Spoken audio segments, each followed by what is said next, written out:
Muy bien, nosotros somos el equipo 3. Sí. Ya. Y bueno, estamos conformados por Arredondo Ponce Juan Pablo, su servidor, del Valle Gutiérrez Valesca, y por Martínez Mora Mirna Itzel, y les vamos a hablar sobre el esófago. Entonces, vamos primero. La que sigue, por favor. Vamos con anatomía. La que sigue. Bueno, voy a tratar de irme un poquito rápido. Ok. Ubicación, forma y los límites. Vamos a tener que el esófago va a ser central y profundo. Va a abarcar la parte del cuello, del tórax y también del abdomen. Ahorita vamos a ver más adelante todas esas partes, no se preocupen.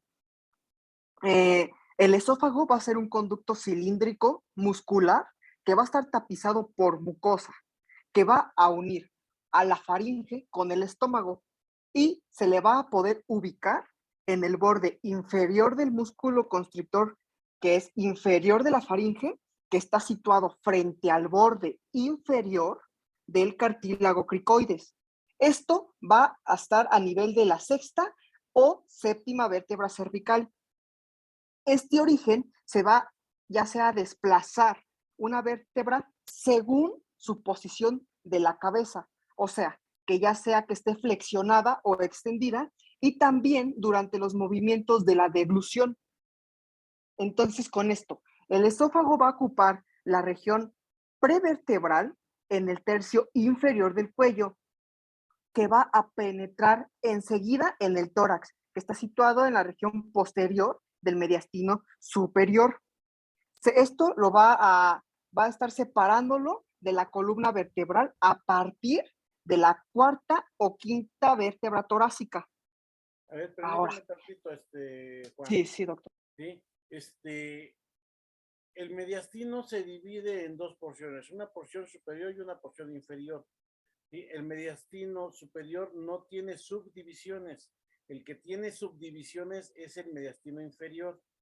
Acabas de mencionarme que en el mediastino superior, en la porción posterior, en el mediastino posterior de este mediastino superior, es donde se encuentra el esófago. No, ahí vamos a encontrar nada más mediastino superior, que está prácticamente abarcado por los vestigios del timo, ¿sí?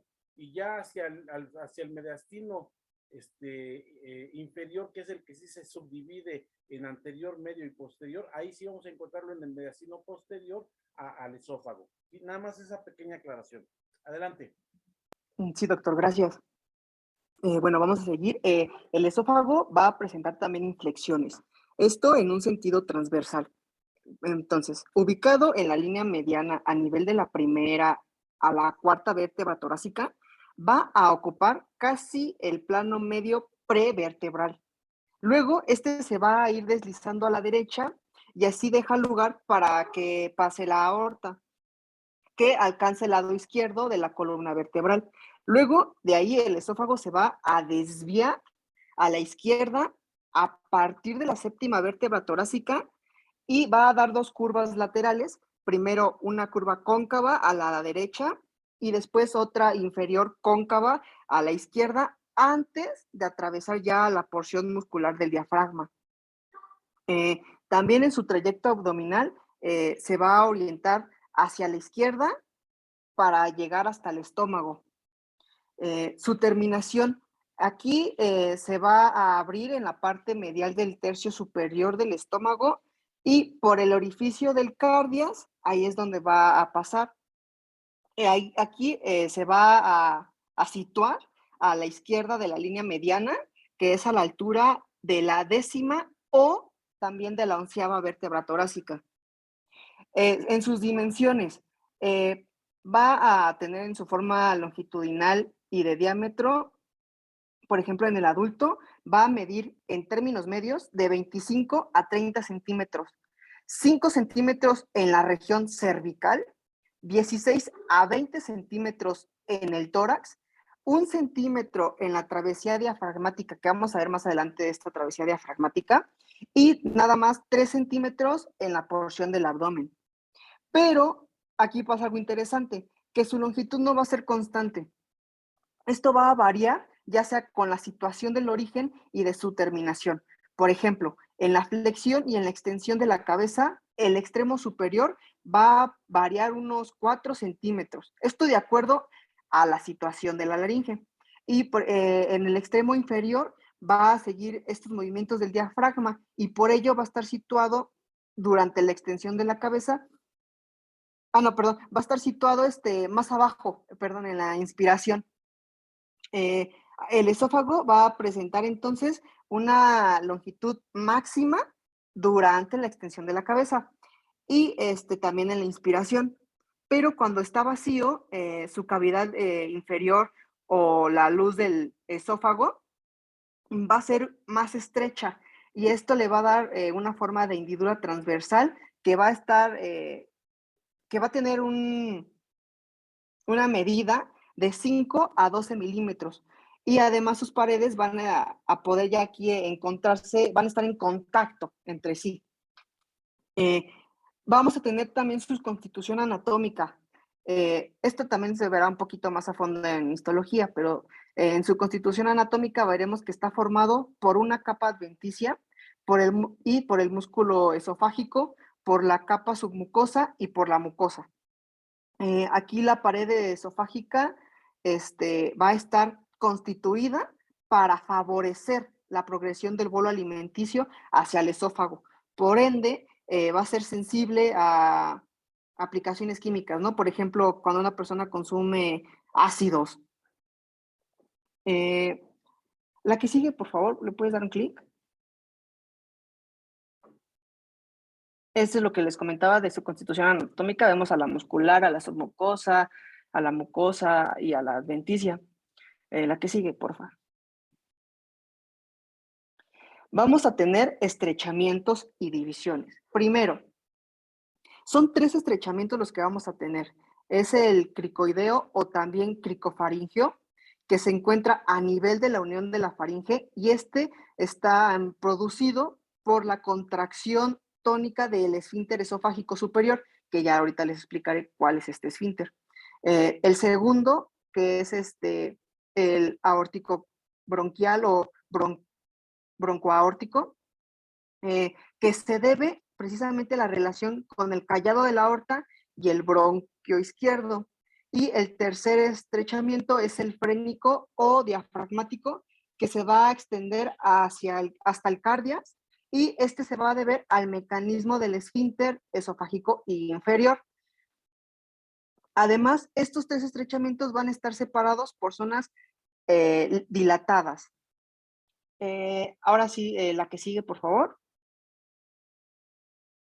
Los esfínteres esofágicos, ya les había mencionado. Vamos a tener 2. El esfínter esofágico superior, que se encuentra en la entrada del esófago en la unión del músculo cricofaringio con la musculatura esofágica y va a tener de 2 a 3 centímetros de longitud. Aquí la contracción de esta musculatura va a mantener fuertemente cerrada esa luz esofágica que les mencioné al inicio y así evita el paso de aire inspirado. Y esta se va a abrir durante la dilución por relajación de la musculatura. Y una vez que el bolo alimenticio ya esté introducido, aproximadamente en la segunda porción de se va a cerrar otra vez para así evitar el posible reflujo de la faringe, ¿no? Que se le conoce como esa regurgitación. El segundo esfínter que tenemos es el esfínter esofágico inferior o también se le dice gastroesofágico. Esta se le puede definir como un complejo morfofuncional. ¿Por qué? Porque ocupa las porciones diafragmáticas y abdominal del esófago y que va a mantener cerrado, gracias a esa contracción tónica, el extremo inferior de este mismo y evita el reflujo de contenido gástrico. Pero entonces este esfínter se va a abrir al descender la onda peristáltica que propulsa, que va a dar ese bolo alimenticio por el esófago. La que sigue, por favor. Vamos con sus relaciones. Les había mencionado que vamos a poder dividir al esófago en 3 porciones, ¿no? Entonces, primero, las relaciones de esa porción cervical. Esta porción se encuentra en la parte más profunda de la región infrayoidea mediana, entre el cuerpo de la sexta vértebra cervical y el borde superior de la segunda vértebra torácica. Entonces, en su relación de la parte de atrás, el esófago va a estar separado de la columna vertebral por los músculos y la hoja prevertebral de la fascia cervical. Y entre esta y el esófago se va a interponer otra capa que va a ser de tejido celular laxo. Y esto va a hacer que va a limitar lateralmente a esos tabiques sagitales que se continúan hacia arriba con el tejido celular retrofaringio y hacia abajo con otro tejido que es el retroesofágico del mediastino superior. Ahora, estos tabiques sagitales del esófago van a formar las paredes laterales del espacio retroesofágico que se le conoce con el nombre de retrovisceral de Henke. Este es un espacio ubicado atrás del esófago que está delimitado de forma lateral por 2 tabiques sagitales del esófago, que son las láminas fibrosas, que parten al borde lateral del esófago hacia la aponeurosis prevertebral, que está comprometido entre el esófago y la hoja paravertebral de la fascia cervical. Ahora, en la porción de hacia adelante, en sus relaciones hacia adelante, el esófago está en contacto con la cara posterior, que es la pared membranosa de la tráquea. Y a esta misma la va a rebasar ligeramente a la izquierda desde la séptima vértebra cervical. Aquí toma contacto la cara posterior del lóbulo izquierdo de las glándulas tiroideas y también con la glándula paratiroides inferior izquierda. Aquí vamos a ver también el ángulo traqueosofágico izquierdo, que se va a encontrar ahí, bueno, por ese ángulo traqueosofágico va a pasar el nervio recurrente, el nervio laringio recurrente izquierdo, que veremos más adelante eso en la inervación, que va a estar cruzando en un sentido lateral por la arteria tiroidea. Lateralmente vamos a tener que a la derecha la tráquea va a rebasar el borde derecho del esófago y así va a poder aislar a los demás órganos, ¿no? Que están ahí, vecinos del esófago. Y mientras que a la izquierda va a estar la arteria carótida común izquierda y que va a estar más próxima hacia el borde esofágico. Ahora, ambos lados forma con la tráquea la pared medial de la región esternocleidomastoidea. Y estos bordes del esófago, seguidos casi en el mismo plano por el tronco simpático cervical a esa misma altura, va a estar también presente la arteria tiroidea inferior, que cruza horizontalmente pues su dirección y van a seguir esta misma dirección las venas tiroideas medianas e inferiores. Después sigue la porción torácica del esófago. ¿Cuáles son las relaciones de esa porción torácica? Pues el esófago torácico se extiende desde la segunda hasta la novena vértebra torácica y a su entrada en el tórax, el esófago siempre va a ser retrotraqueal. Esto va a hacer que pasa entre 2 cúpulas pleurales y va a estar separado de la cúpula pleural izquierda por el arco del conducto torácico, que este conducto torácico va a cruzar su borde izquierdo a la altura del comienzo de la arteria subclavia izquierda. Ahora, sus relaciones posteriores. Vamos a tener que en el esófago, entre el esófago, perdón, y la columna vertebral, va a haber un plano celuloso que está descrito desde el cuello, que se va a ir prolongando hasta el mediastino superior, y también en el posterior hasta el hiato esofágico del diafragma. Aquí también van a entrar los músculos prevertebrales que llegan hasta la segunda o a veces hasta la tercera vértebra torácica, perdón. Y el espacio retroesofágico que va a contener a los conductos torácicos, ¿no? La vía linfática de forma variable, que va a estar dirigido hacia arriba y hacia la izquierda y que pasa por delante de las arterias intercostales posteriores derechas. Pero aquí, a partir de la cuarta vértebra torácica, la aorta en su arco va a pasar hacia el esófago entre este y la columna vertebral, de la que el esófago ahí se va a separar, se va a ir separando. Cada vez vamos a tener que el esófago va a ir bajando y se va a ir separando de este arco hacia la izquierda. Ahora, en sus relaciones anteriores, vamos a tener que arriba, en sus relaciones superiores, el esófago se va a relacionar sucesivamente con la cara posterior de la tráquea, luego con su bifurcación, y en este lugar va a estar en contacto con la cara posterior del bronquio principal izquierdo, que unido a este, así como a la tráquea, por fibras que son laxas del músculo bronquioesofágico. Abajo, en su relación inferior, el esófago se relaciona con la cara posterior del pericardio fibroso, que corresponde al seno oblicuo del pericardio y también a la aurícula izquierda. En la que sigue, por favor.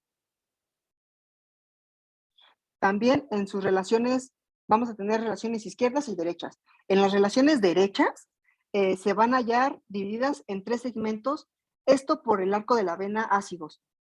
Entonces, el primer segmento va a ser arriba del arco de la vena ácigos, donde el esófago es rebasado por la tráquea, y el borde derecho se va a relacionar con la pleura parietal, que es la porción mediastínica, y esta misma la separa del lóbulo superior del pulmón derecho.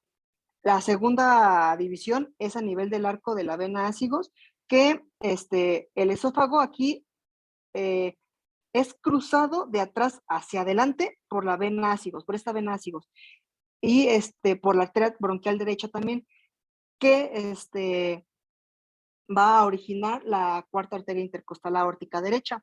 Y también aquí entra el nervio vago derecho, que cruza la cara lateral derecha de la tráquea, pasa medial al arco de la vena ácigos y alcanza así el borde derecho del esófago, para ya luego encontrarse en contacto con el bronquio de la raíz pulmonar derecha.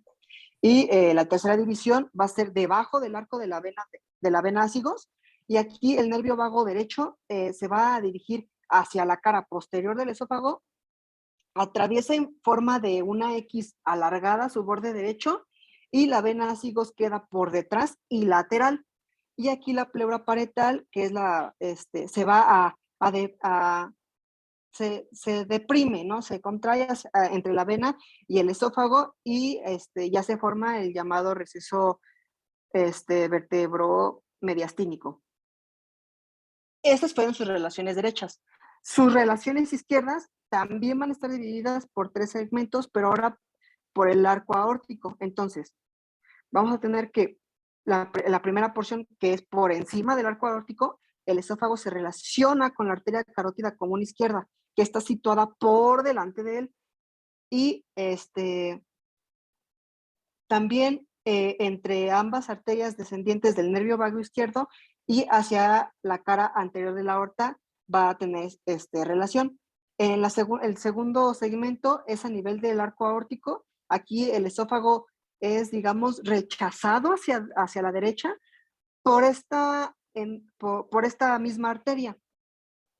Y por debajo del arco aórtico, por su borde izquierdo, el esófago se va a relacionar con el espacio situado entre la raíz pulmonar izquierda adelante, y también por la aorta descendente en su porción anterior.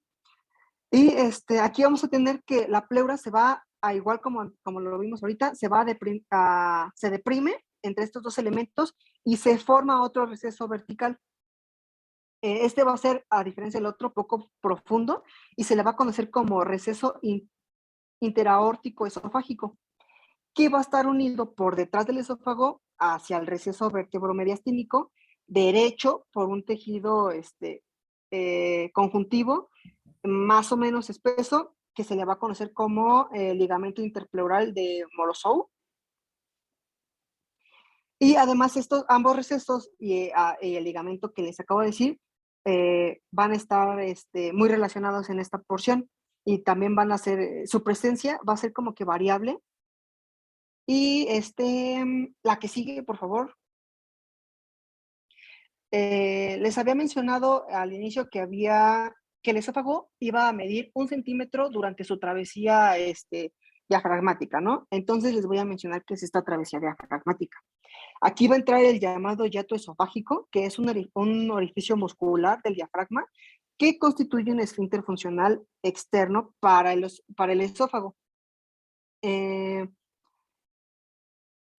Se establece que la relación entre el esófago y el diafragma va a estar dado por un ligamento frenoesofágico, también entre el esófago y las formaciones musculares y conjuntivas adyacentes que se les conoce como eh, de Gambarelli, pero además el esófago y esas formaciones musculares que les dije y sus conexiones siempre son laxas para que así se pueda aislar por se pueda como que aislar el esófago del diafragma, ¿no? Y así al mismo tiempo son lo suficientemente firmes para que estas fibras de conjuntivo musculoesofágicas no permitan que se desarrolle, por ejemplo, una hernia. Esas hernias hiatales Perfecto. del Sí, estómago o hacia el muy bien, mediastino. Pablo. Eh, ¿Sí? Mira, estoy viendo que en las diapositivas utilizaste mucho a la target y me imagino que también a Testit. La terminología que estás utilizando es un tanto cuanto ya cae en desuso. ¿Sí? Hay que utilizar, aunque la target desde el 2018 no han actualizado terminología. Nos estás hablando todavía de muchos recesos, de muchas estructuras, no son relevantes. No, no quiero ser grosero. Limítense a dar lo que es anatómicamente el esófago y sus relaciones, punto. Aquí sí, lo que es importante mencionar es como nos estás mencionando en el hiato esofágico, en el diafragma, vemos esa fascia diafragmática que se extiende tanto por arriba como por abajo y que esto va a permitir dar fijación al esófago para no permitir que haya una herniación del siguiente segmento más que del esófago, porque el esófago pues se continúa tanto en el tórax como en el abdomen. Entonces, aquí esas son estructuras específicamente que sí son importantes, pero el resto de la información ya no cae tan relevante, ya no es tan importante. Es importante que veamos la estructura anatómica nada más del esófago, ¿vale? ¿Qué más? Sí, doctor. Bueno, la que sigue ya para terminar lo de las relaciones, que es por la porción abdominal. En su porción abdominal, entonces el esófago va a estar en contacto con el peritoneo, que va a cubrir su cara solamente anterior. Y además aquí también van a estar hojas que son provenientes de la cara abdominal del diafragma.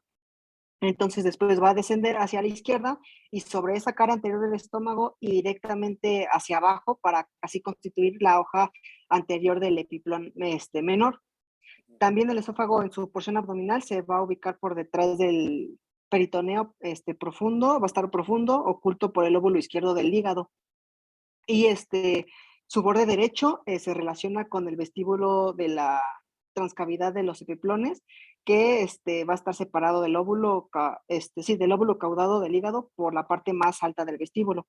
Y en la que sigue diapositiva, todo eso se lo resumo diciendo que, por ejemplo, en su porción anterior va a tener en relación a la faringe, a la tráquea, a la carina, al bronquio principal izquierdo, a la aurícula izquierda, al diafragma, al lóbulo izquierdo y al lóbulo izquierdo hepático.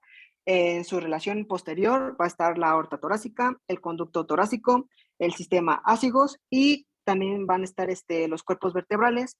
En su relación lateral está a derecha y a izquierda, está la vaina carotidea, perdón, también los vagos, las pleuras en sus caras Hay una internas de carotidia. pulmones, sí, carotidias, perdón, eh, y también va a estar el diafragma, el lóbulo izquierdo del hígado y también los cuerpos vertebrales. En su relación superior, pues fácil, la faringe, en su relación inferior, pues el estómago. La que sigue, me voy más rápido, los medios de fijación. Se va a mantener en su lugar gracias a tres cosas principalmente, que es la continuidad que presenta con la mucosa y la muscular de la faringe, y además la continuidad que va a presentar con la mucosa y la muscular del estómago. A nivel torácico va a tener fibras musculares lisas con las cuales se va a unir a la tráquea mediante el músculo traqueosofágico que une el esófago al músculo broncoesofágico. Pero no solo esto, ya que al igual mantendrá su posición gracias a los plexos nerviosos, a los linfáticos, arteriovenosos y también a la capa serosa adventicia, y que, bueno, que está en la capa muscular externa, que ayudará a mantener también esta fijación. Estas capas pues ya también se verán en la histología. La que sigue, por favor, los músculos. Vamos a tener que el tercio superior del esófago son de tipo esqueleto, son músculos estriados y el resto va a ser de músculo liso. Entonces, desde el punto de vista fisiológico, el órgano completo va a funcionar como una sola unidad, ¿no? Por lo que se puede decir que va a tener una distinción en sus porciones superior e inferior en cuanto a su actividad del paso del bolo alimenticio, que al igual que en el tracto intestinal va a haber aquí fibras musculares que van a estar dispuestas en capas tanto circulares internas como longitudinales externas, ¿no? Y aquí un músculo principal que vamos a tener es el músculo cricofaringio, que es como les mencioné en la parte de los esfínteres, va a estar en el esfínter esofágico superior. Ahora, en la que sigue, vamos a tener la irrigación. Eh, va a Esta irrigación se va a ir escalonando en toda la longitud del conducto, ¿no? Entonces, se van a originar de esas arterias vecinas. Vamos a tener que en la porción del cuello, en la porción cervical, las arterias esofágicas superiores van a ser proporcionadas por las arterias tiroideas inferiores y también por las ramas del tronco, perdón, tirocervical de la arteria subclavia. En la región del tórax, las arterias esofágicas medias provienen directamente de la aorta y también de las arterias bronquiales y de las arterias intercostales. Estas son de las ramas del esófago traqueal, perdón, de la arteria tiroidea inferior, que también va a ir descendiendo por la carrera lateral de la tráquea, cerca de la cara posterior del esófago, y además esta rama va a hacer anastomosis en la parte derecha con la arteria bronquial. Y en su porción del abdomen, las arterias esofágicas interiores van a provenir de las arterias frénicas inferiores y de la gástrica posterior. También de estas arterias, se va a originar una red submucosa que va a dar esa actividad funcional al esófago. En este nivel hablando, en esta porción del abdomen. La que sigue, el drenaje, vamos con el drenaje con las venas. Vamos a ver que que provienen de un plexo submucoso que va a estar desarrollado sobre todo en la porción inferior, que va a comunicar la porción de abajo con el plexo submucoso del estómago. Aquí aparece en la parte superior en la superficie del esófago a niveles variables, que en el cuello vamos a tener a las venas tiroideas inferiores. En el tórax vamos a tener en las venas frénicas superiores, bronquiales, pericárdicas, y también por medio de la vena ácigos en el sistema cava superior. Y en la porción del abdomen vamos a tener que drena la vena gástrica izquierda por sus colaterales gastroesofágicas, también por las tributarias del territorio de la vena porta hepática. Y también se debe de señalar aquí que los plexos venosos submucosos del tercio inferior del esófago van a establecer una comunicación entre el sistema de la vena cava superior y el sistema de la vena hepática, ¿no? A La que ver, sigue ya para terminar. a ver, Sí. espérame. Aquí, acuérdate, como bien dijo el doctor, sí ser puntuales en no detallar tanto, pero aquí lo que sí, perdón por interrumpirte, pero aquí lo que me interesa que veamos en cuanto al drenaje, no sé si le puedan dar suma a la pantalla. Si hay forma, bien, si no, no se preocupen. Pero sí quiero que destaquemos, este drenaje venoso, sobre todo a nivel abdominal. Me interesa que a nivel abdominal lo veamos, porque, porque ahí bájale tantito, poquitito abajo, ándale, ándale, así, excelente, así, céntramelo, así, exactamente.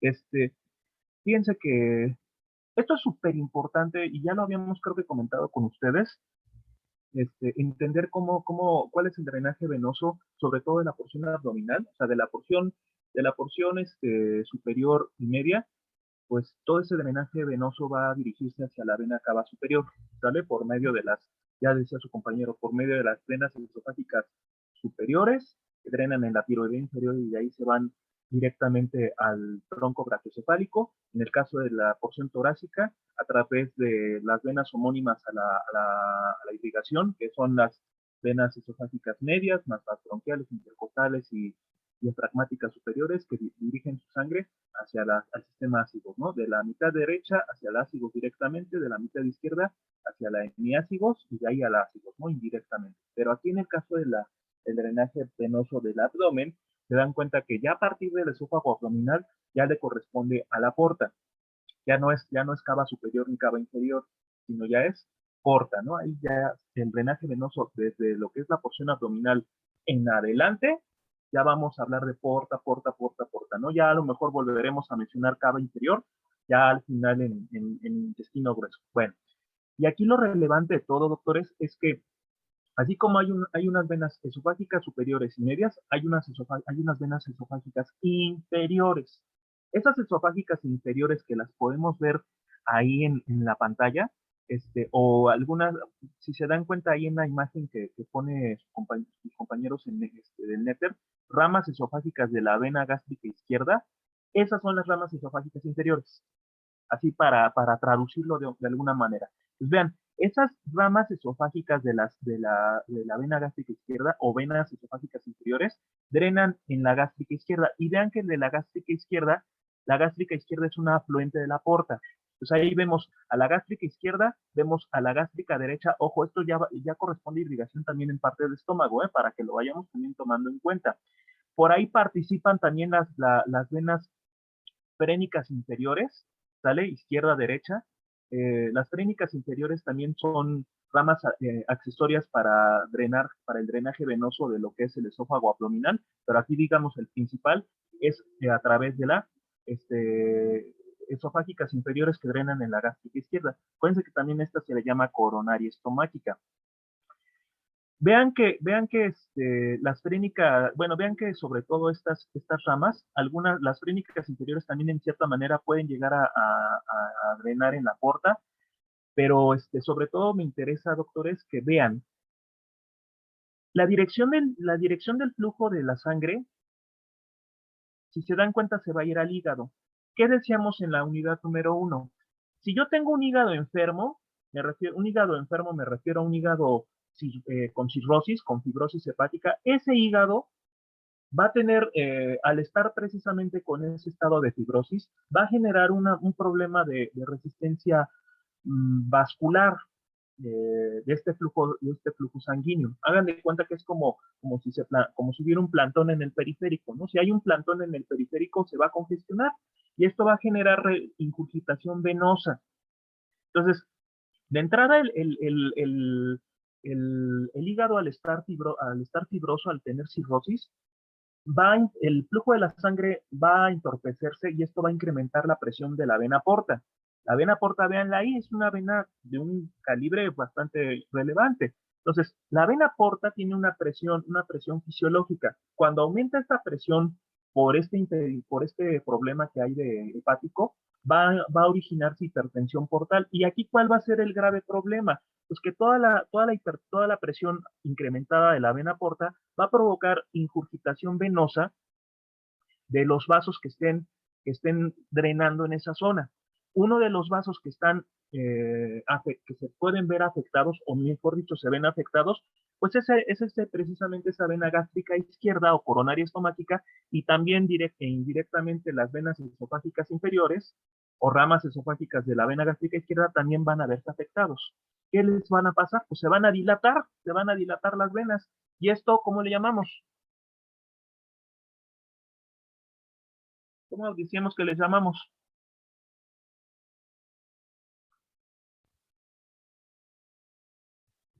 Doctores, ¿cómo le llamamos? Si no lo sabemos, digan no sabemos.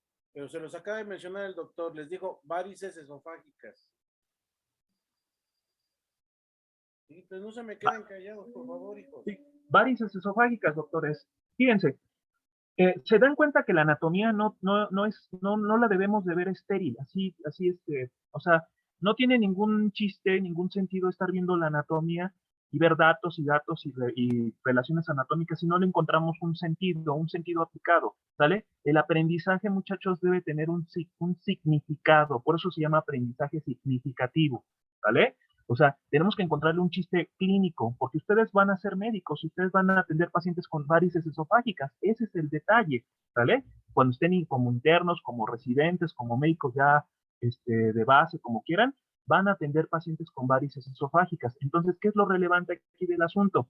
Ese drenaje venoso, doctores, cobra relevancia aquí desde el punto de vista anatómico y desde el punto de vista clínico, porque un paciente con cirrosis, un paciente con insuficiencia hepática crónica por alcoholismo, por infección por hepatitis C, y ya desarrolla una cirrosis, tiene el riesgo de padecer varices esofágicas y aguas, porque unas varices esofágicas son peligrosísimas para el paciente, y sobre todo, obviamente, sangran, ¿vale? Esas varices esofágicas son como globos, les decíamos en la unidad 1, son como globos eh, gordos a punto de reventar, y si por ahí la presión incrementa aún más, como los globos así ya superinflados, truenan. O si por ahí pasa una tostada, un totopo, lo que quieran, como una aguja, revienta la varice.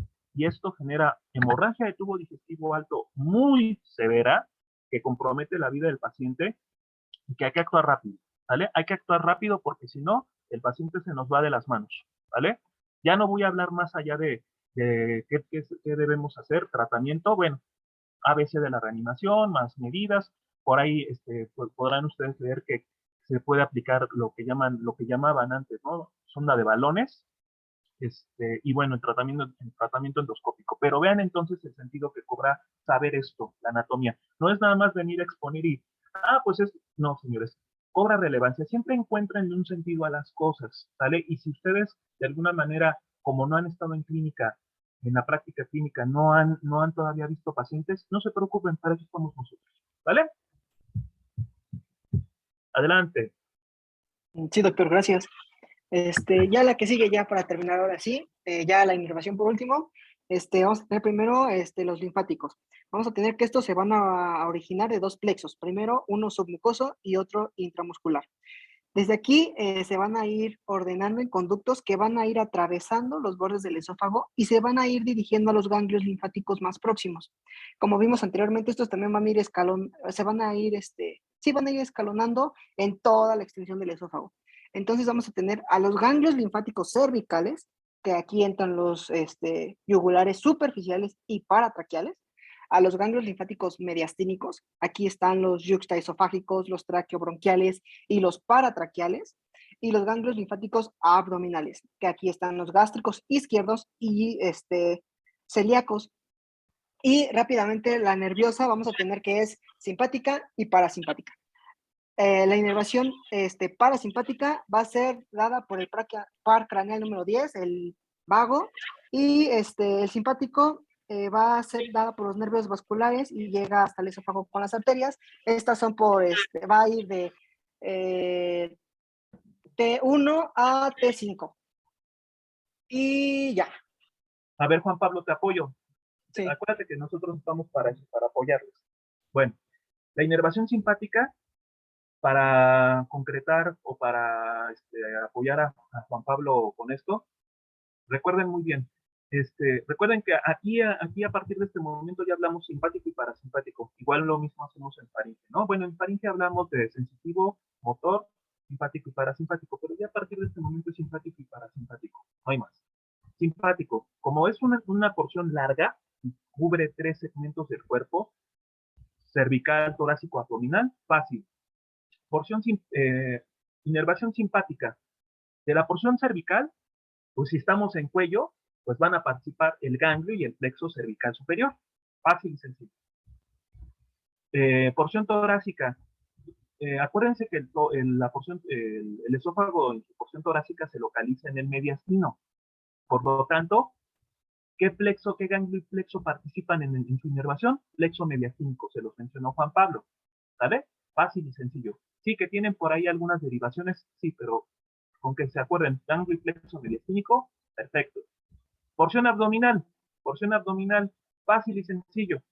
Ya al estar en el abdomen, en la parte, en la inervación simpática iba a participar un ganglio y un plexo llamado plexo solar o plexo también llamado plexo celíaco.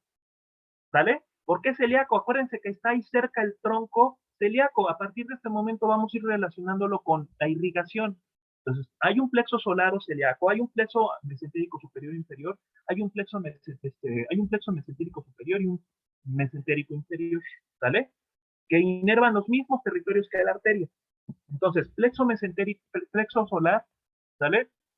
Inerva la porción abdominal del esófago desde el punto de vista simpático. Que el plexo solar tiene que su nervio gástrico izquierdo, su hepático, sí, estoy de acuerdo, ¿no? Pero aquí nos quedamos con plexo solar o celíaco, ¿no? Y en estómago vamos a hacerlo de la misma forma. Inervación simpática, estómago, plexo solar, punto, se acabó, no hay más. Inervación parasimpática, fácil y sencillo. Porción cervical, vago. Porción torácica, vago. Porción abdominal, vago. Punto, se acabó. Ya, vámonos. Pero espérenme tantito. Ojo, los nervios vagos son dos, uno del lado derecho y uno del lado izquierdo.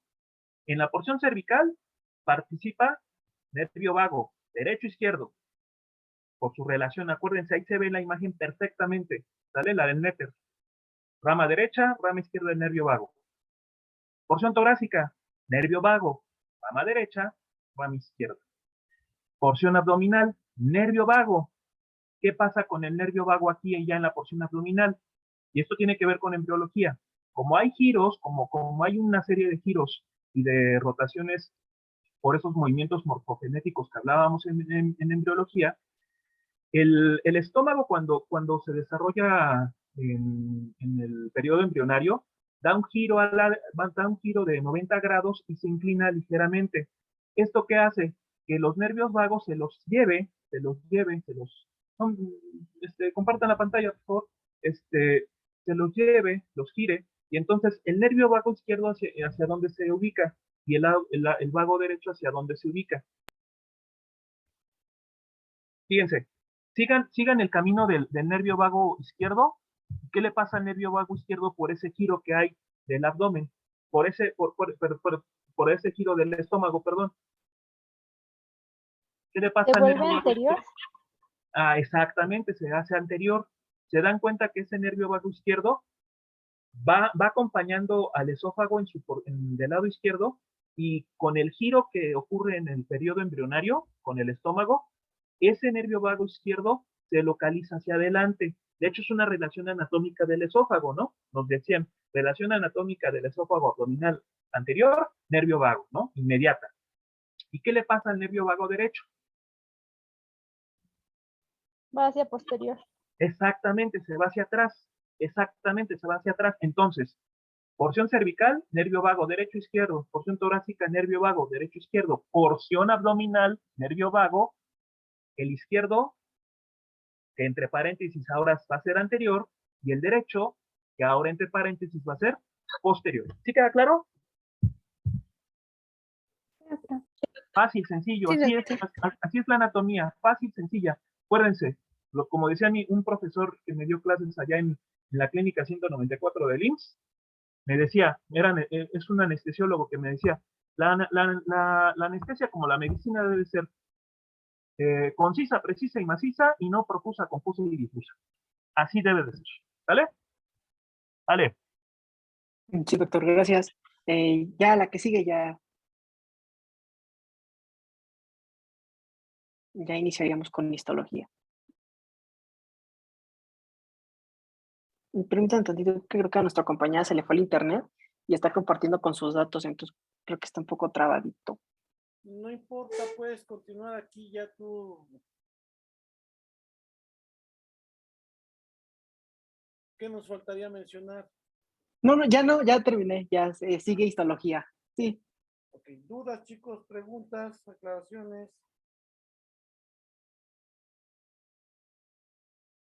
¿No? Creo que no, doctor. No, no, doctor, gracias. Con histología, entonces. ¿Sí se ve ya? Sí. Sí. Perfecto.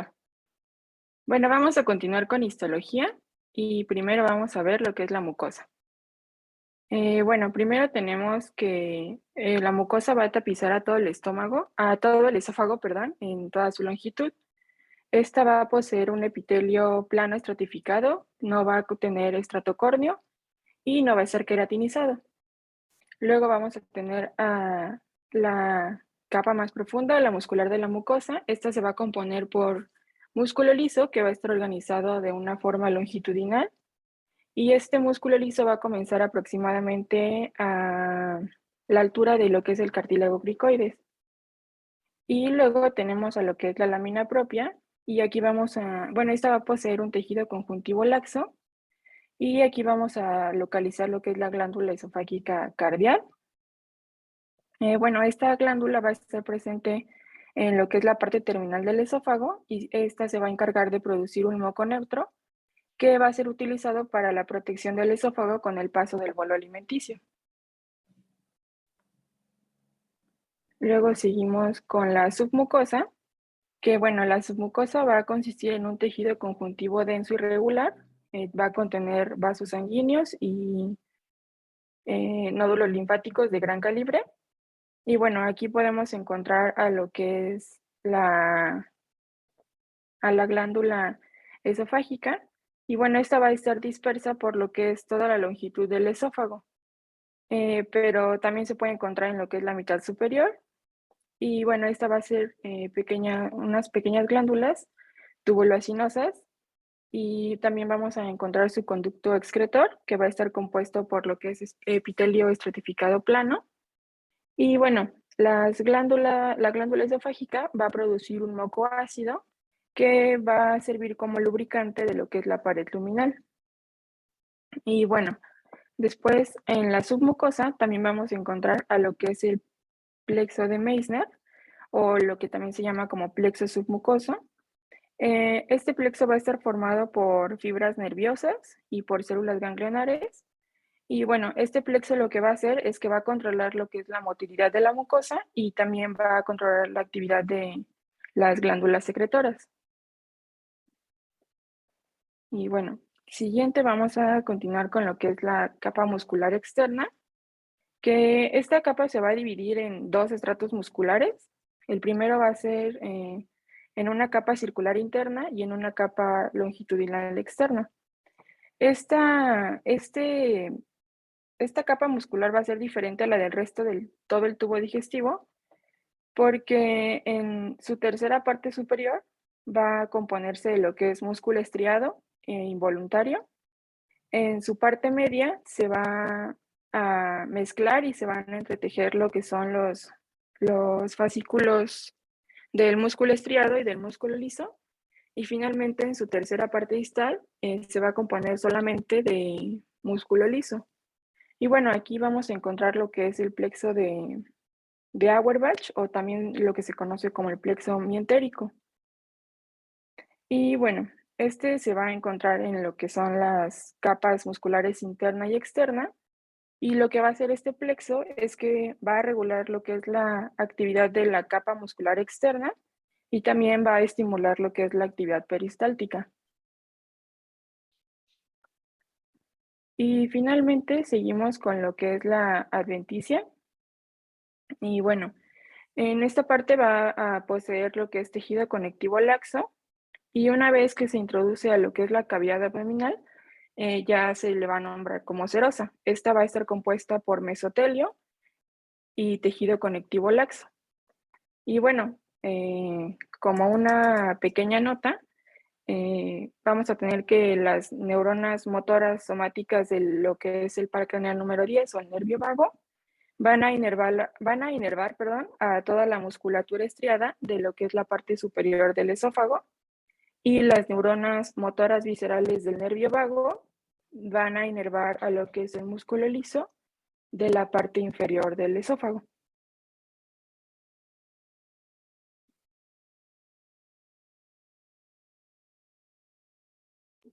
Bueno, yo soy Ahora, Mirna dos y les... preguntas. Aquí sí me gustaría que puntualizáramos el esófago en tercios, ¿eh? Y me abres la pantalla para poder hacer un pequeño resumen con respecto a la histología de, perdón, tengo problemas con, ya. La histología del esófago. Miren, así como lo hicimos también que se vio en la faringe que dividimos en tercios, pues aquí el esófago, también su histología de esófago, también la vamos a dividir en tercios, ¿sí? Un tercio superior, un tercio medio y un tercio inferior.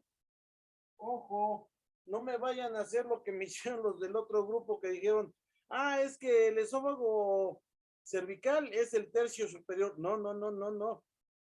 Acuérdense, lo que nos dijeron en anatomía, hace rato que David nos dijo de la anatomía, nos dijo, el esófago cervical nada más mide aproximadamente 4 o 5 centímetros. El esófago torácico mide en promedio de 18 a 20 centímetros.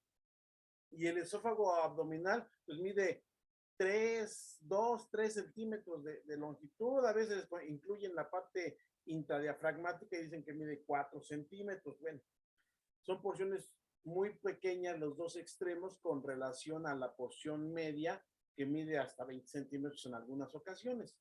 ¿Sí? Entonces, cuando dividimos en tercios quiere decir que son divisiones exactas, ¿sí? No cuando vamos a partir el pastel decimos, a ti te toca la tercera parte y te damos una rebanadita así de jamón. No, ¿verdad? Porque ese no es un tercio. La tercera parte de un entero, pues es una porción similar a las otras dos que van a conjuntarlo. Entonces aquí es importante que nuestro esófago lo vamos a dividir en tercios similares. Si nos dicen, está midiendo aproximadamente 25 centímetros de largo, de longitud del esófago, pues entonces en promedio van a medir como 8 centímetros cada porción, cada tercio. ¿Queda claro? Entonces no quiere decir que abarque nada más a la porción cervical y a la porción abdominal, sea tercio inferior y tercio superior. No, son porciones similares histológicamente hablando. ¿Ok?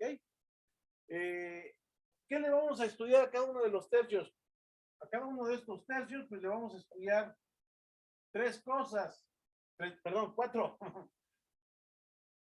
Una mucosa, una submucosa,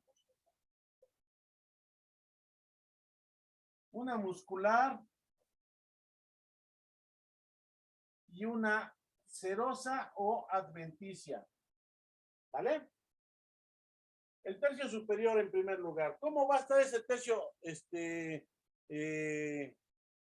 superior con respecto a la mucosa? Pues aquí vamos a ver que la mucosa del tercio superior va a presentar también 2 estratos histológicos nada más. No nos va a presentar los 3 que habitualmente vemos nosotros. Tenemos un epitelio, ¿sí? Y tenemos una lámina propia. O sea que aquí de vuelta tenemos ausencia de nuestra muscular de la mucosa. ¿Cómo es el epitelio? Es un epitelio propiamente de revestimiento. ¿Y cómo es ese epitelio de revestimiento? Pues es un epitelio plano, estratificado, plano estratificado no queratinizado. ¿Sí? De revestimiento, nada más de paso. ¿Cómo es la mucosa del tercio medio? Ah, pues aquí la mucosa del tercio medio va a tener la característica de que ya va a presentar un epitelio que puede ser, aquí le decimos que es mixto. ¿Por qué es mixto? Porque se empieza a cambiar del de revestimiento al digestivo. ¿Sí? Entonces aquí vemos que se combinan los dos, tanto tenemos de revestimiento como digestivo. O sea, encontramos células entremezcladas porque se empieza a diferenciar. Tenemos su lámina propia, que ya sabemos las características de las láminas propias, entonces no me voy a detener en ella. ¿Sí? Pero también empezamos a ver que se comienza a diferenciar la muscular de la mucosa. ¿Ok? Ya se empieza a ver ahí diferenciación, formación de músculo liso visceral que va a darnos esa muscular de la mucosa. ¿Y cómo vamos a encontrar el tercio inferior? Ah, pues el tercio inferior lo vamos a encontrar ya con sus 3 capas bien definidas, perfectamente estructuradas, un epitelio digestivo, ¿sí? Que es cilíndrico simple, ¿sí? Con microvellosidades, que se invagina hacia la lámina propia y nos forma glándulas. Ojo, aquí entonces la lámina propia, como ya la conocemos, va a tener presencia de glándulas que se están formando por la invaginación de ese epitelio digestivo. Y a estas glándulas decimos, bueno, algunos autores le dicen que son glándulas cardiales, no son del cardias, pero sin embargo guardan características muy, muy parecidas a las del cardias. Entonces, por lo tanto, vamos a decir que sí, son glándulas mucosas del esófago parecidas a las glándulas cardiales. ¿Ah? Espero que estén llevando su apunte. Y vamos a encontrar perfectamente bien definido a la muscular de la mucosa, con 2 disposiciones de fibras, circular y longitudinal. ¿Sí? Con esto ya terminamos la descripción de nuestra mucosa. Vamos a la submucosa. ¿Qué pasa en la submucosa? Ah, pues en la submucosa también, así como vemos que hay diferenciación en cada tercio del esófago, también vamos a ver nosotros que en el tercio superior, la submucosa, ¿qué característica tiene? Pues que también tenemos una submucosa de tejido conjuntivo laxo. ¿Sí? Eso es la única, que vemos aquí, pero que además comienza a formar este tejido conjuntivo laxo de la mucosa, comienza a formarnos unas columnas esofágicas. Esas columnas esofágicas son longitudinales, vienen desde arriba, desde el esófago, ¿sí? Desde el esófago superior hasta la unión esófago-gástrica. Ahí vamos a encontrar esas columnas, ¿sí? Y le van a dar la apariencia a la estructura interna del esófago de forma estrellada, ¿sí? Así como vemos que estoy plegando ahorita la luz de mi mano, que se ve como si fuera estrellita. Ya hace rato en uno de los cortes que proyectaron sus compañeros, se veía cómo se veía la luz así como si fuera estrellada, ¿sí? Entonces vemos que estas columnas que se están formando aquí, se van a continuar desde el tercio superior hasta la unión esófago-gástrica en el tercio inferior, ¿sí?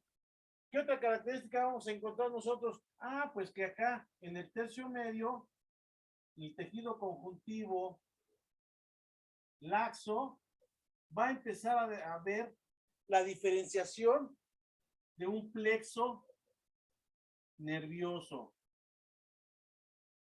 ¿Cuál plexo nervioso? Ya se los estuvo diciendo el doctor Campos hasta el cansancio. El plexo submucoso sensitivo de Meissner, que a la postre, ¿sí? Ya en el tercio inferior nos va a formar parte del tercio intramural, ¿sí? ¿Qué otra cosa vemos aquí nosotros? Ah, pues que empieza a ver la formación aquí de que este epitelio, como tenemos que hay células ya digestivas, se van a imaginar algunas hasta la porción de la submucosa y nos va a formar glándulas submucosas, ¿sí? Que estas son glándulas submucosas propias del esófago. En otro lado encontramos también glándulas submucosas, sí, en donde en el intestino delgado se llaman las glándulas de Brunner, pero son diferentes a estas. Estas nos van a ayudar a lubricar la porción media del esófago, ¿sí? En el tercio inferior, pues encontramos, sigue siendo ese tejido conjuntivo laxo. Sigue, acuérdense que dijimos, hay formación de columnas, aquí también hay formación de columnas y acá también hay formación de columnas, ¿sí? Aquí ya no encontramos las glándulas submucosas. ¿Por qué ya no encontramos glándulas submucosas? Porque tenemos la formación de las glándulas de la mucosa que van a estar formándose aquí y que van a ser parecidas a las cardiales. Pero aquí una cuestión muy importante es que ya tenemos perfectamente bien definido al plexo nervioso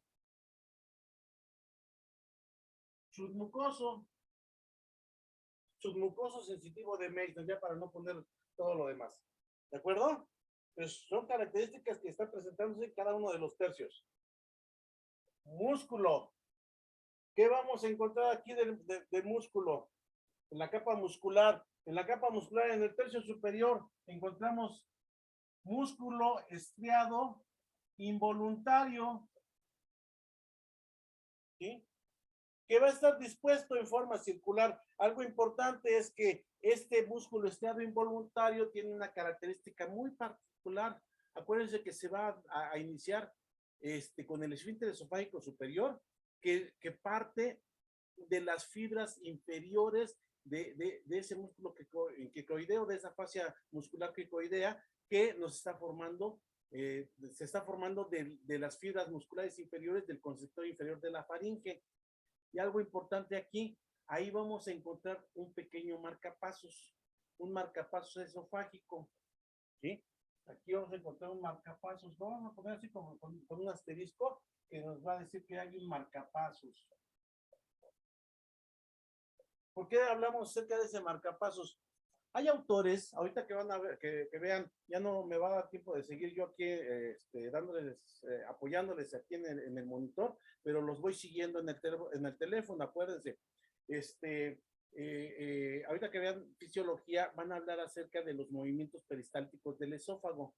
Las ondas contráctiles que se inician en el esófago, ese movimiento peristáltico de progresión, ¿sí? Se inicia no únicamente con el esófago, con la musculatura del esófago, sino que hay autores que nos dicen que se inicia desde que se contrae el constrictor superior de la faringe, se continúa con la contracción del medio y después con el constrictor inferior. Al momento en que se contrae el constrictor inferior, eso permite que la fibra, el fascículo cricoideo que está haciendo el esfínter esofágico superior, en lugar de que se cierre más, lo que va a hacer es que lo va a retraer, lo va a jalar, y al momento de que lo jala, hace que se abra la luz del esófago para permitir el paso del bolo alimenticio. ¿Sí? Bueno, ya me adelanté un poquito. Entonces, cuando se abre, pues este mismo estímulo muscular que viene desde el constrictor superior medio y que pasa al constrictor superior, ahí va a estimular a un marcapasos. Ese marcapasos que vamos a encontrar es que les estoy diciendo, ese marcapasos esofágico superior, ¿sí? ¿Qué nos va a favorecer este marcapasos esofágico superior? En primer lugar, que se abra con la contracción de ese músculo constrictor inferior y fascículo cricofaringio que nos forma el esfínter esofágico superior, ¿sí? Va a permitir que se abra, y al momento de que se abra, estimula este marcapasos, y con este marcapasos, al estimularle, va a promover las ondas peristálticas primarias del esófago que se van a despolarizar en sentido cefalocaudal, o sea, de arriba del tercio superior hacia el tercio inferior. ¿Va? Bueno, ¿Qué otra característica vamos a tener aquí? Ah, pues el tercio medio. En el tercio medio vamos a encontrar diferenciación de músculo. Entonces aquí quiere decir que vamos a encontrar entremezclados al músculo estriado involuntario. ¿Con quién? Pues con músculo liso, liso visceral, acuérdense. ¿Sí? Vamos a encontrar fibras ya combinadas y aquí ya se van a disponer en dos direcciones de fibras, las internas que son circulares y las externas que son longitudinales. ¿Va? Y también vamos a encontrar que aquí, entre este músculo se va a empezar a diferenciar. Así como pasó acá, que se diferencia el plexo de Meissner, acá también se empieza a diferenciar el plexo nervioso mioentérico, ¿sí? El plexo nervioso de Auerbach, que es motor. Como ya se está diferenciando, pues entonces ya aquí también empiezan a formarse puentes de interconexión entre unos de ellos, y entonces empezamos a ver que también se empieza a diferenciar nuestro plexo intramural. Esta conjunción de interconexiones nos va a hacer que al momento de que se empiece a diferenciar, pues ya tenemos que se está ya iniciando ese plexo intramural. ¿Qué características vamos a tener abajo en el músculo, en la musculatura del tercio inferior? Ah, pues que ahí ya encontramos específicamente músculo liso, visceral, dispuesto en forma circular y en forma longitudinal. Y que en medio de esas dos disposiciones de fibras tenemos ya bien establecido, bien desarrollado nuestro plexo mientérico motor de Auerbach. ¿Sí? Y por obvias razones, pues entonces aquí sí ya está bien diferenciado y también en la otra capa ya estaba bien diferenciado el de Meissner, pues entonces los puentes de interconexión que hay, así ya las interconexiones nerviosas que se generaron, pues nos permite hablar de que aquí ya está perfectamente bien establecido nuestro plexo intramural. ¿De acuerdo? Bien. Serosa y adventicia, aquí ya nada más lo voy a decir rápidamente. En el tercio superior encontramos una adventicia de una sola hoja, tejido conjuntivo que es, algunos autores nos dicen que es denso, otros autores nos dicen no, es que es laxo, porque también tiene cierta movilidad. Bueno, la verdad es que sí es un tejido conjuntivo laxo, pero con muy escasas fibras elásticas. Por lo tanto, muchos autores consideran esta situación de que es una adventicia que más bien en lugar de ser laxa, porque no tiene muchas fibras elásticas, no permite mucho movimiento, no permite mucha distensibilidad, pues esto hace que más bien se piense que es denso, ¿sí? ¿Cómo lo consideramos en digestivo? La verdad, no tiene tanta relevancia clínica, no tiene tanta relevancia histológica, por lo tanto, a veces ni la comentamos, ¿sí?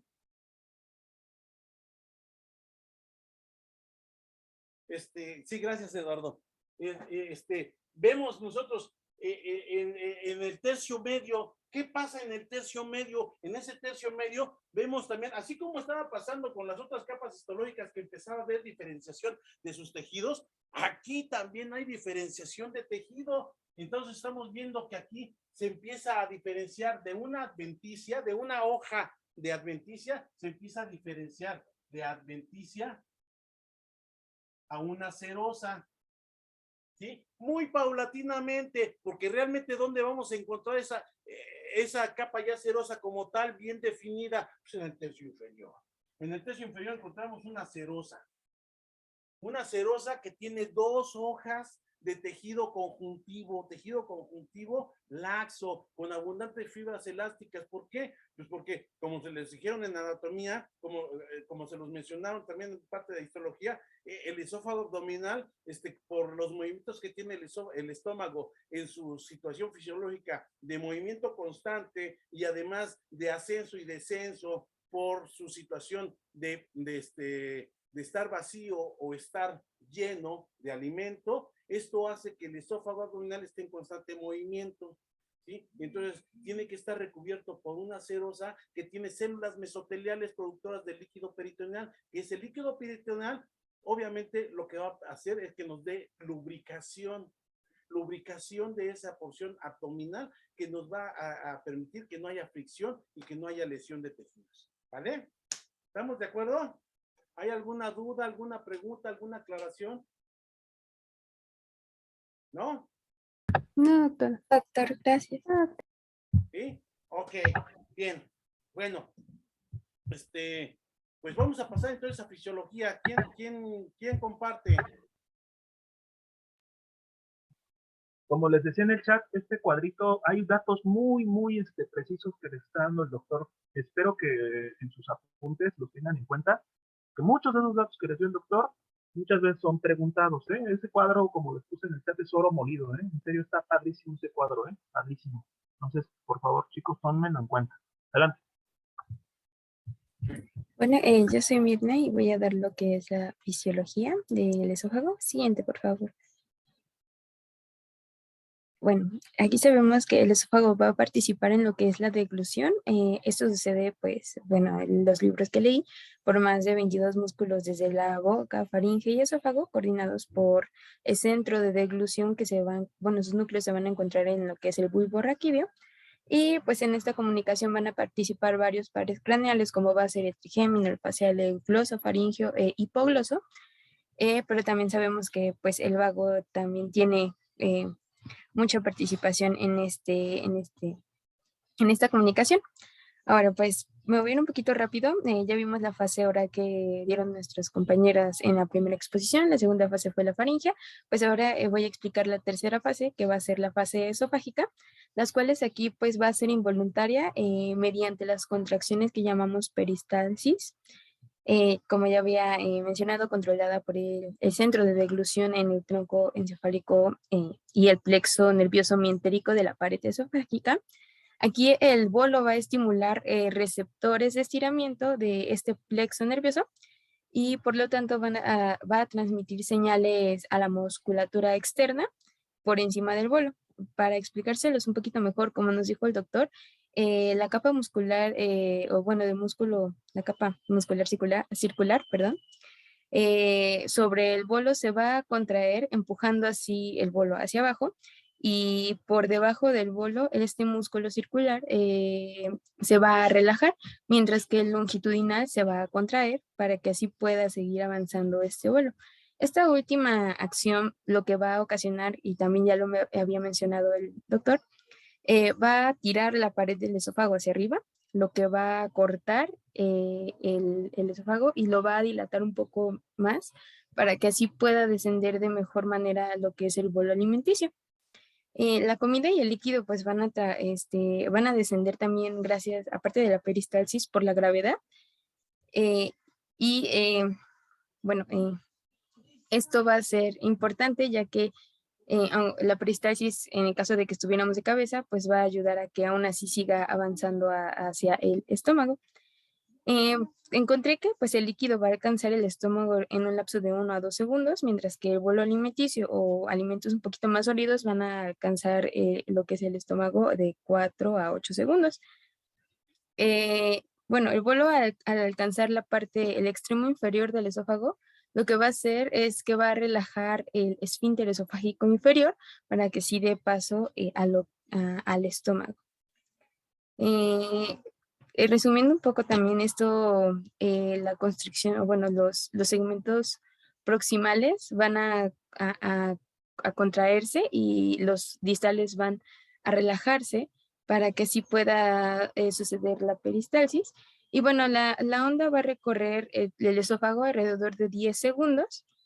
Y aquí pues lo llamamos como peristalsismo primario, que un poquito más adelante se los voy a explicar más a fondo. En el secundario va a ocurrir cuando el esófago no se ha vaciado por completo. Entonces, esta distensión va a mandar las señales de que pues, el esófago aún tiene el bolo y pues va ahora sí a desencadenar lo que es el peristaltismo secundario. En la fase faríngea y esofágica van a estar controladas por neuronas que se van a encontrar en el bulbo y en la parte inferior, bueno, de la protuberancia. El centro de deglución lo que va a hacer es va a recibir esta información sensorial de los mecanorreceptores que se van a encontrar alrededor de lo que es el esófago, bueno, primero de la faringe y luego del esófago, haciendo, o bueno, esto desencadenando que el esfínter, bueno, perdón, es que estoy un poquito nerviosa.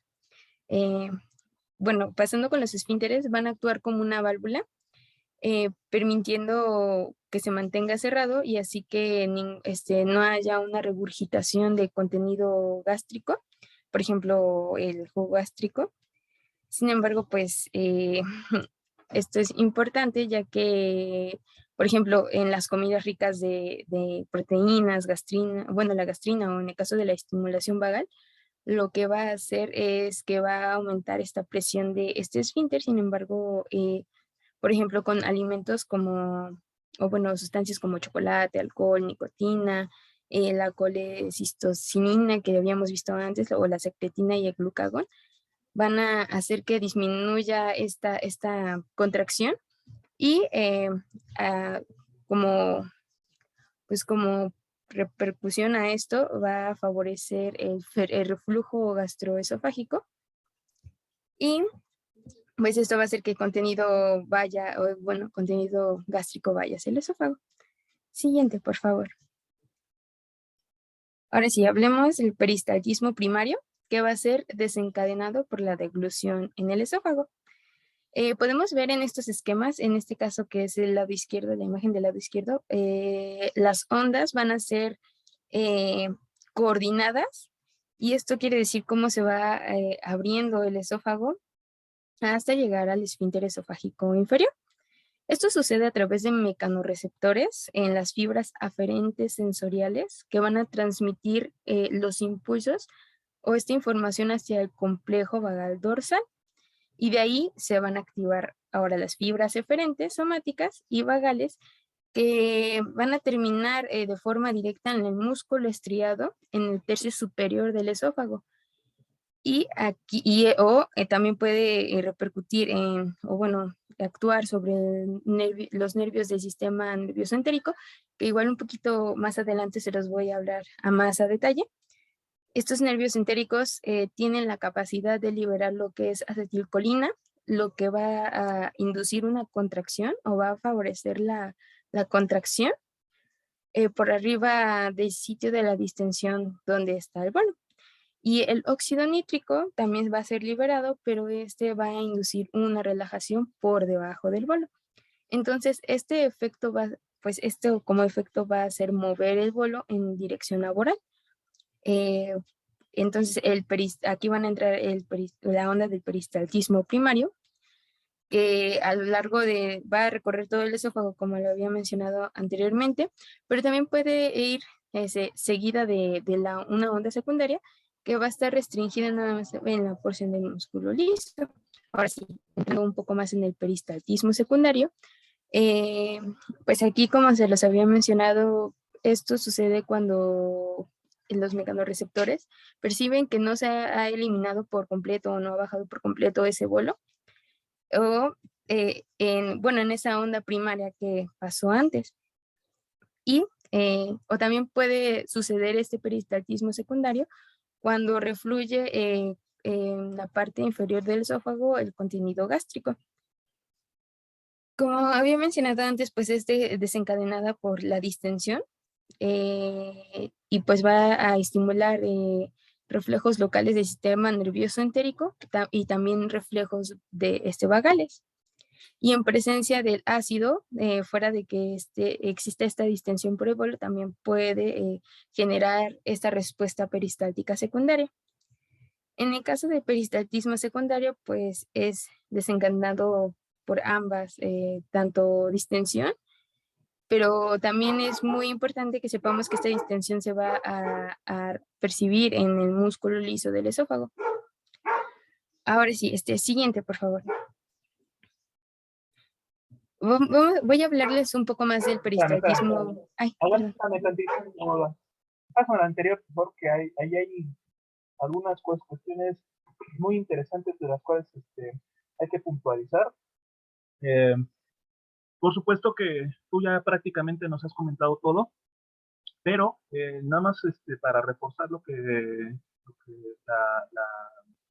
explicación, ¿no?, que estás dando, pues es importante que entendamos que existe un peristaltismo primario y secundario, ¿no?, o contracciones esofágicas primarias y secundarias, las cuales, las primeras de ellas, pues van a tener la función de llevar a cabo la deglución, la tercera fase de la deglución en nuestro sistema digestivo, ¿no? O sea, tenemos, ya acuérdense que tenemos una fase oral, una fase faríngea, que ya la vimos hace un rato, y la fase esofágica, que es la tercera.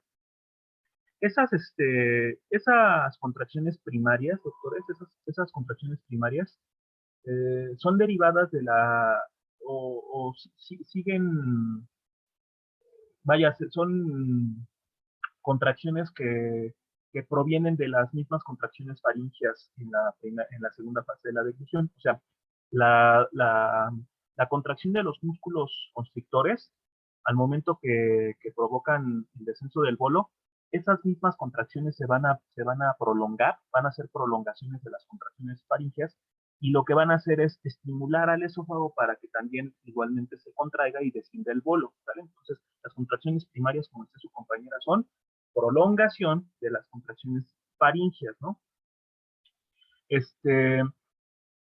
Van a ser ondas, pues, débiles, entre comillas, ¿eh? O sea, no son realmente tan débiles como aparentemente podrían ser, pero aquí el objetivo es que las contracciones se van a dar en sentido como, a mí me gustó una palabra que usó la compañera, que es aboral. Aboral se refiere a sentido céfalo-caudal, ¿vale? En esa dirección. Y lo que va a hacer es precisamente el objetivo va a ser descender el bolo. Se dice que aproximadamente estas contracciones cuentan con una velocidad determinada, ¿vale? ¿Qué velocidad aproximadamente tienen estas contracciones? Aproximadamente de unas 4 a 5, la velocidad es de aproximadamente de 4 a 5 centímetros por segundo, ¿vale?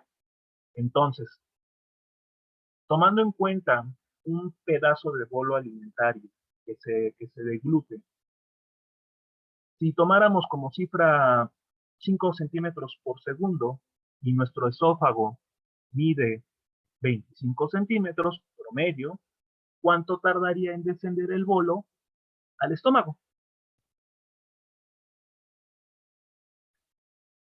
¿Cuánto tarda? A una velocidad de 5 centímetros por segundo y nuestro esófago mide 25 centímetros, ¿cuánto tardaría? 5 segundos. 5 segundos. 5 segundos, ¿no? ¿Se acuerdan de física? Decían, velocidad es igual a masa por, es igual a, era, ay, ¿mandé? Distancia sobre tiempo, sí, perdón, distancia sobre tiempo, esa es la fórmula de la fórmula de velocidad, ¿no? En física, ¿no? En física de secundaria.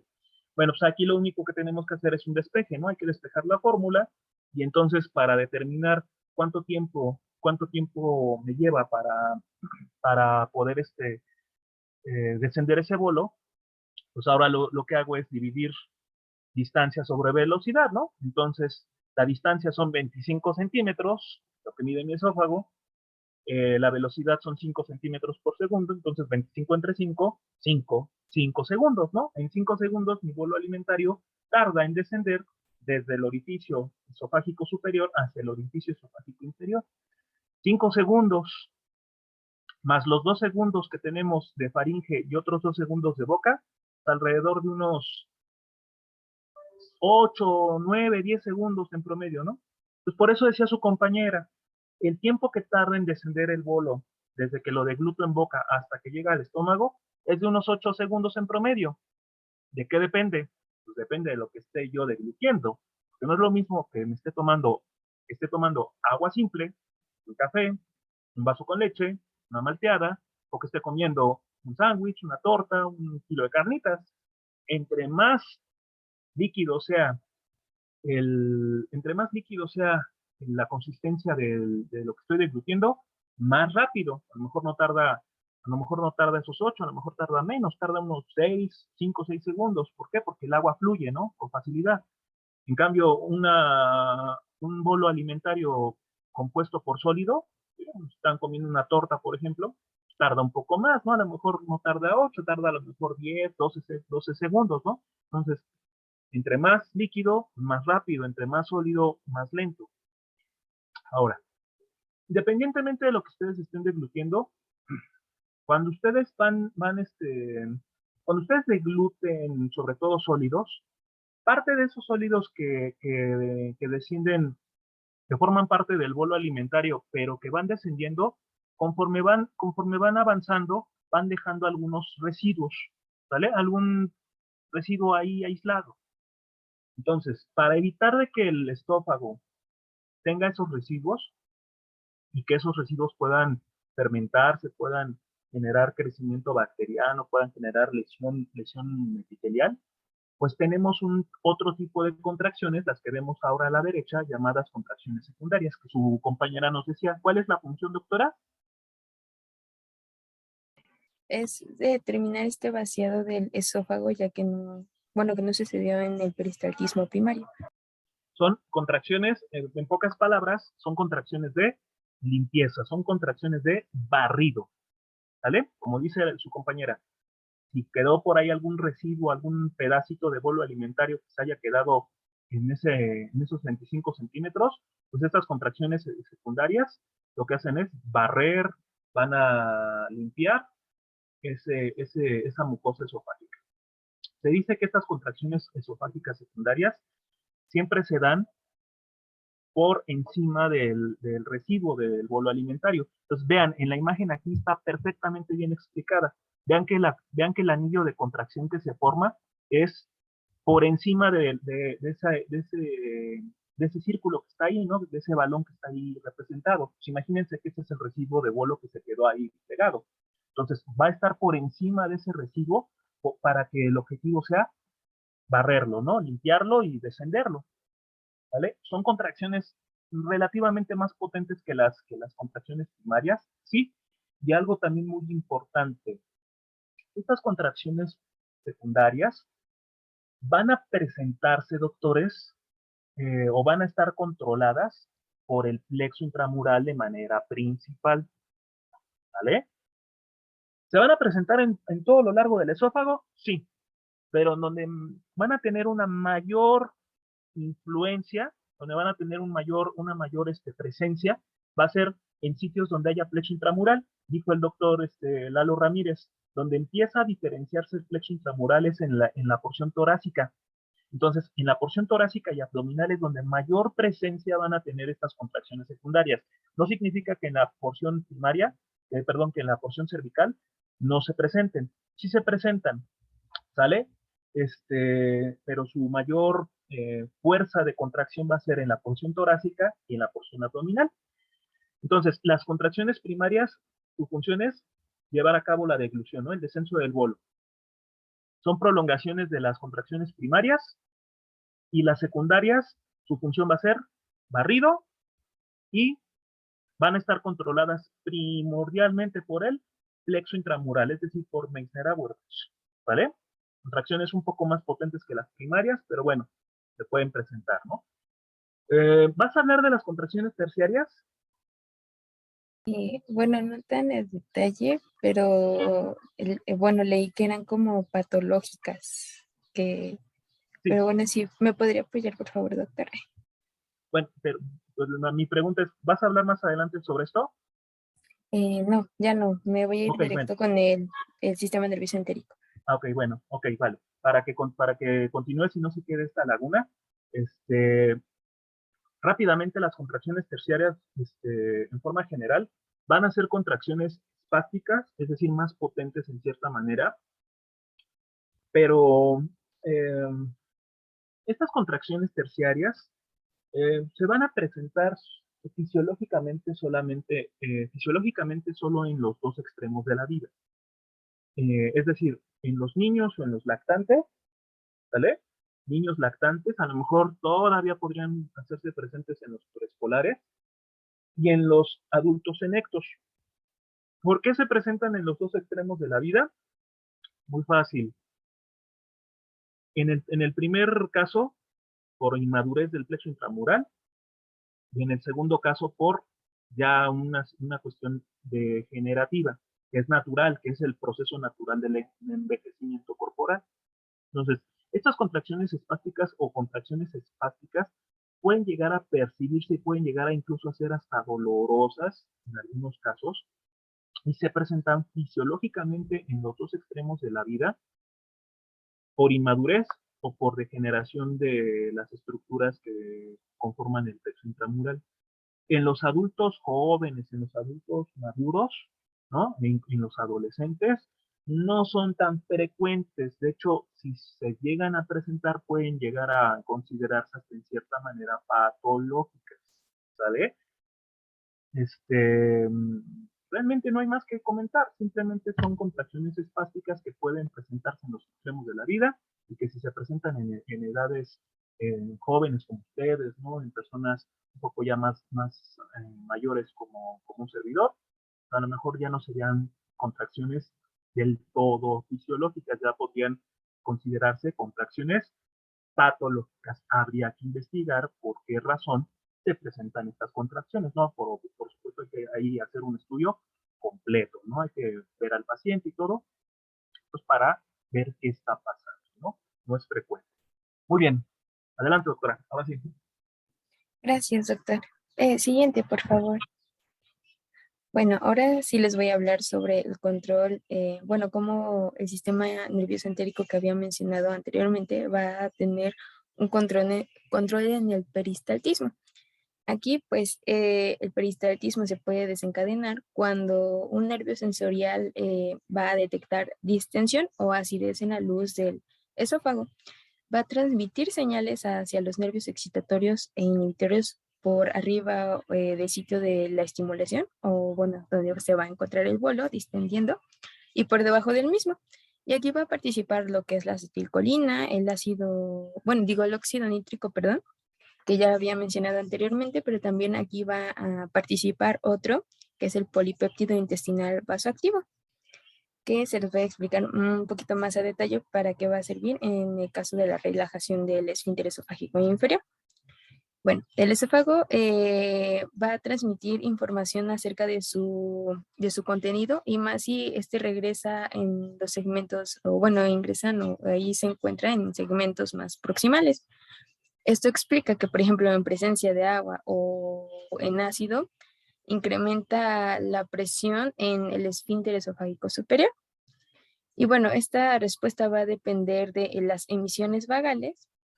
Y por ejemplo, aquí hay un ejemplo que nos sucede, yo creo que cotidianamente, en el caso del eructo, o bueno, del movimiento retrógrado que va a tener el aire cuando deglutimos algún alimento. Pues este va a inducir la apertura del esfínter esofágico superior para que pueda salir. Y bueno, para terminar, la relajación del esfínter esofágico inferior va a tener aquí, bueno, en reposo se va a encontrar en contracción tónica, el cual pues es explicada por un mecanismo llamado miogénico, el cual es, bueno, es el estado contractil del músculo que es independiente de aferencia neuronal, y va a aumentar de manera intrínseca conforme se va distendiendo. Aquí van a participar agentes neurohumorales que van a ser liberados cuando se come, bueno, es la ingestión de comida, que pues va a ser la acetilcolina y la gastrina, y estos ayudan a aumentar el tono del esfínter. El tono basal del esfínter es muy importante, ya que en la porción inferior del esófago va a impedir que exista una corrosión del contenido gástrico. Esto es importante también porque, bueno, en el caso de la integración con el peristaltismo y la relajación del esfínter, va a ser como va a ser desencadenada como de forma combinada por el nervio vago, pero también por el sistema nervioso entérico. Y bueno, ahora sí les voy a hablar para qué sirve el polipéptido intestinal vasoactivo. en el caso, bueno, está mediada por la liberación del óxido nítrico para inhibir cuerpos celulares que se van a encontrar en este plexo mentérico. Pero en el caso del polipéptido intestinal vasoactivo, se van a encontrar también en los nervios, en estos nervios, pero para relajar lo que es el esfínter esofágico inferior. Y pues finalmente, pues en individuos sanos, este esfínter se va a relajar pues transitoriamente para de manera independiente del peristaltismo secundario o de la deglución, para la salida del aire, que pues en este caso pues lo vamos a llamar eructo, pero por ejemplo en individuos o cuando ya es patológico, en individuos que tienen enfermedad por reflujo, pues estas relajaciones van a ser transitorias y van a ocurrir con mayor frecuencia, haciendo que el contenido gástrico pues descienda hacia la parte distal del esófago. Suba. Y bueno, eso sería ya todo de mi parte y de la exposición. Muchas gracias. Antes de concluir ya con la sesión, porque ya, de hecho, ya nos quedan prácticamente 4 minutos, es importante destacar que para la apertura y cierre del esfínter esofágico inferior van a participar varios factores neuromorales, o sea, tanto sistema nervioso como sistema endocrino, van a estar controlando la apertura y el cierre de este esfínter. Este esfínter esofágico inferior se considera un esfínter fisiológico. Abusados con esto. Muchos este esfínter lo confunden como el esfínter del cardias. No, el cardias es una cosa y el esfínter esofágico inferior es otra cosa. Bueno, entendido esto, el esfínter esofágico inferior se va a contraer principalmente por dos factores, uno nervioso y otro endocrino. El nervioso, el que va a mantener contraído y cerrado ese esfínter, es la acetilcolina del nervio vago, ¿no? Que proviene de esa inervación parasimpática. Y en cuanto a las hormonas, quien mantiene cerrado ese esfínter esofágico inferior es la gastrina. Entonces, acetilcolina como factor nervioso, gastrina como factor humoral, como factor endocrino, ¿vale? Gracias a estos dos factores neuromorales, se mantiene cerrado nuestro esfínter esofágico inferior y por lo tanto a la acetilcolina como a la gastrina se les consideran como factores antirreflujo, ¿vale? Antirreflujo. Son factores, son mecanismos fisiológicos antirreflujo que tenemos presentes en nuestro organismo. ¿Hay mecanismos anatómicos? Sí, hay mecanismos anatómicos. Entre ellos destacamos la acción de abrazadera del pilar diafragmático derecho. Pues imagínense que el diafragma es un músculo y parte de sus fibras de ese pilar derecho le ejercen al esófago como una acción de abrazadera. Hagan de cuenta como si su brazo izquierdo lo tuvieran en este caso en sentido vertical y con su brazo derecho ustedes estuvieran abrazando este brazo izquierdo. Bueno, ese brazo derecho cumple con el papel de esas fibras musculares del pilar derecho y lo que hacen es ejercerle una acción antirreflujo al esófago. Otro mecanismo anatómico es el ángulo, le llaman escotadura cardial o cardíaca también, o también llamado ángulo de His. Ese ángulo de His, pues es esa angulación que se forma entre lo que es el esófago abdominal con parte de lo que es el fornix gástrico. Bueno, más que con el fornix, con el cardia ya del estómago. Debe de tener una angulación promedio de 45 a 60 grados. Entonces, si se pierde ese ángulo de His o esa escotadura cardial, puede haber riesgo de reflujo. Otro mecanismo antirreflujo es la roseta del cardias. Insisto, el cardias no es un esfínter, es más bien una región del estómago. Entonces, la roseta del cardias no es más que una prolongación de mucosa, es una formación de mucosa que va a tener una acción como de válvula. Entonces, esa acción de válvula va a impedir de que refluya el contenido gástrico hacia el esófago. Y otro factor también relevante que se menciona es la diferencia de presiones que hay entre el esófago torácico y el esófago abdominal. La presión negativa que ejerce, que existe en la cavidad torácica, más la positiva que se ejerce en la abdominal, se contrarrestan entre sí, y entonces ese equilibrio que hay entre esas presiones va a ejercerle o va a beneficiar en el esfínter para que se genere un mecanismo antirreflujo. Entonces son 4 anatómicos y 2 fisiológicos. Por supuesto que van a haber factores tanto anatómicos como funcionales que hagan totalmente lo contrario. Por ejemplo, en el caso de los mecanismos anatómicos, un desequilibrio en la presión intratorácica o intraabdominal van a ejercer reflujo. Cuando, por ejemplo, lo podemos ver con claridad, cuando hay un aumento en la presión intraabdominal, por ejemplo, en la obesidad o en el embarazo, las personas con obesidad y con embarazo tienden a tener mayor predisposición a reflujo porque hay un incremento en la presión intraabdominal debido a un incremento en la adiposidad abdominal o un incremento en las presiones porque el útero al crecer genera mayor presión. También se puede ver en personas con enfermedad pulmonar obstructiva crónica, con EPOC, ya sea con bronquitis principalmente. ¿Por qué? Porque también en las personas con bronquitis hay un aumento en la presión, un desequilibrio por aumento en la presión intratorácica. Personas con tos crónica, personas que fuman de manera habitual y que tienen esa tos crónica, personas que carraspean, también pueden tener predisposición a reflujo gastroesofágico. Alimentos como el chocolate, la grasa, la dieta alta en grasas. ¿Por qué? Porque la dieta alta en grasas, el chocolate, van a generar aumento en la producción de CCK, de colecistocinina. Y la colecistocinina es un factor humoral que, al contrario de la gastrina, relaja el esfínter. Cafeína, por ejemplo, los que tomamos café, también la cafeína ejerce una acción contraria a la acetilcolina, aumenta la predisposición al reflujo. Otras hormonas como el glucagón, la somatostatina misma, pueden también ejercer, la secretina, pueden ejercer acción prorreflujo. El mismo polipéptido intestinal vasoactivo que lo vemos en pantalla también ejerce una acción relajante y por lo tanto puede ejercer también o puede generar reflujo. Claro que entre las hormonas y el sistema nervioso, tanto las que favorecen la contracción como la relajación, siempre se mantienen en equilibrio constante para evitar este problema, ¿vale?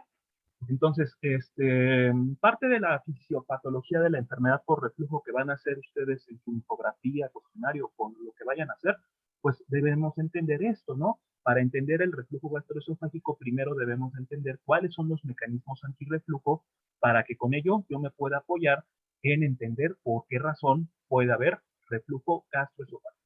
Muy bien. ¿Dudas con respecto al tema? Ya si quieren pueden dejar de compartir pantalla.